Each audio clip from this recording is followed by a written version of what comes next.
Alrighty, guys, picking up steam here. We did a segment last week. We did a spoiler discussion on episodes 1 through 5 of Gen V.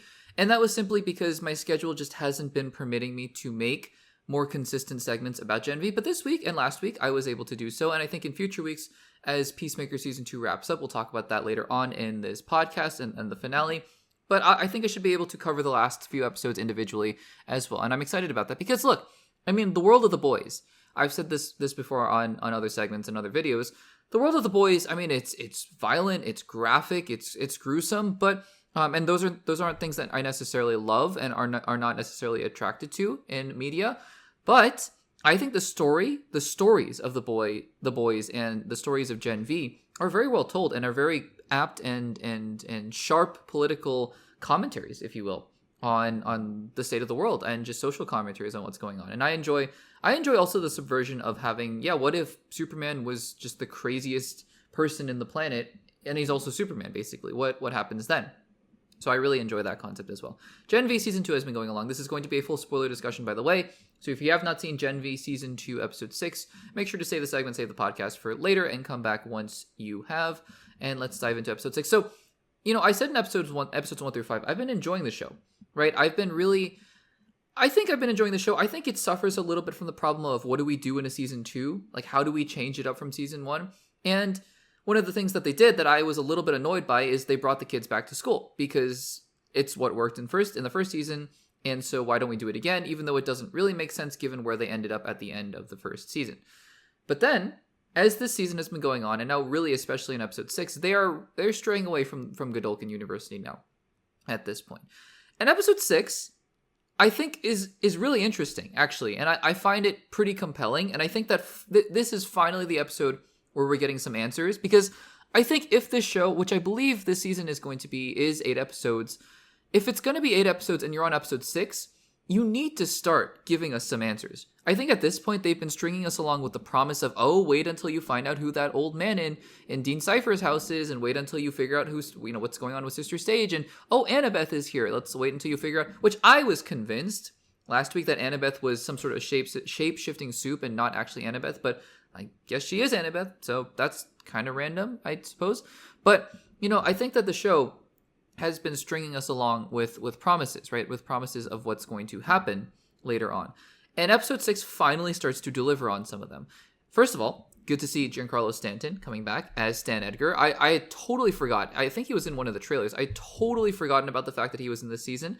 And so when he showed up again, I was like, oh, right. That makes a ton of sense narratively. And I think it works. It works really well to kind of set up this juxtaposition where you don't necessarily need Jack Quaid or Carl Urban to show up as Butcher or Huey. But you can have figures, right? I mean, Annie Moriarty came in as Starlight at the beginning of the series for sure. But you can have figures in this world who come in and are opposed to not opposed to Starlight, but opposed to Homelander. But they don't need to be the central characters from the boys, right? You can still keep the worlds a little bit separate, if you will. And I think that this works really well because Stan Edgar, right? He was disgraced and all that, and now he's seeking revenge on Homelander. He's not necessarily the greatest guy. He really isn't. But he is, he's working against Homelander, and for now, I think that is enough for the characters in Gen V, right? I think that is enough motivation in itself. So I think all that stuff is good.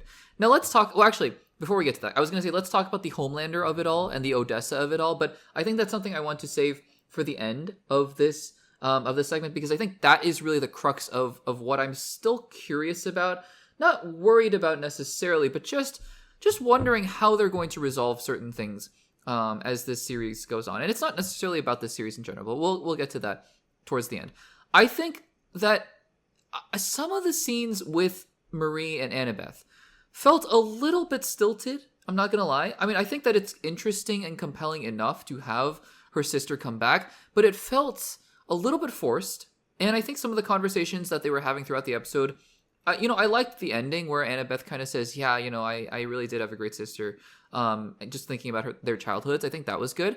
But I think that some of the conversations they were having felt just very repeated, very like, I thanks, but I really hate you and you ruined my life. I feel like you ruined my life. That speech happened 3 or 4 separate times in in these in this episode. And again, I mean, I get it. There's a lot of trauma and deep-seated anger that needs to be worked out between these characters. But when you're introducing new characters like that, it just felt a little frustrating because I was like, yeah, I know, we totally understand. I mean, Marie kind of ruined your life, but also there's only so many times you can have this conversation. I liked, again, I think that it was interesting the way that they resolved it, the fight with Viking with Stan Edgar coming there. And I think that I think we're learning a little bit more about Dean Cypher, although not as much as I would like. It's interesting, the idea that old man is Godolkin. It's something that I think some of us had maybe guessed. I personally wasn't thinking about it, but it was something where once, Edgar kind of said that, and I was like, yeah, that makes a lot of sense, right? So, we're learning things. I'm not going to say nothing happens in this episode. I think we get answers to questions that we've been having. But again, I mean, I feel like the pacing of the show has been kind of weird. And I think this is one of those things where, it's the show is stringing you along because it's convincing you that it's going to be worth the wait, right? Of, okay, so Marie has this ability to resurrect people. Where is that going to lead? That is the central question now of, okay, if this is what Dean Cypher has been after this whole time, what is that going to lead to, right? Is that going to be, I don't know, a failsafe against Homelander, for Homelander, right? It's an interesting question that nobody's, I think we're not going to find out until episode 8. And that leads me to what I'm calling the Homelander problem, which is really the Odessa problem / the Boys problem / the Boys Gen V spinoff problem. But I mean, none of those sound as cool as the Homelander problem. So let's talk about what I'm calling the Homelander problem. Because the thing is, right? If Marie is being set up as this nuclear deterrent against Homelander somehow, I don't know if it's because maybe Homelander kills people and then Marie will bring them back. Like maybe she can heal Butcher. Maybe that's what it is. Literally that could be it, right? I don't know. Because Butcher was dying at the end of season 4 after using his powers. Maybe, right? But I think that it's interesting because I've said this before, and I mentioned this in the last episode, or in the last spoiler discussion. How are you going to integrate Gen V into the world of the Boys? Because Marie, right, you have to make these series. And if you don't, it's a mistake at this point. When you're making spin-off shows, you have to assume that not everyone in your audience has seen the spin-off show.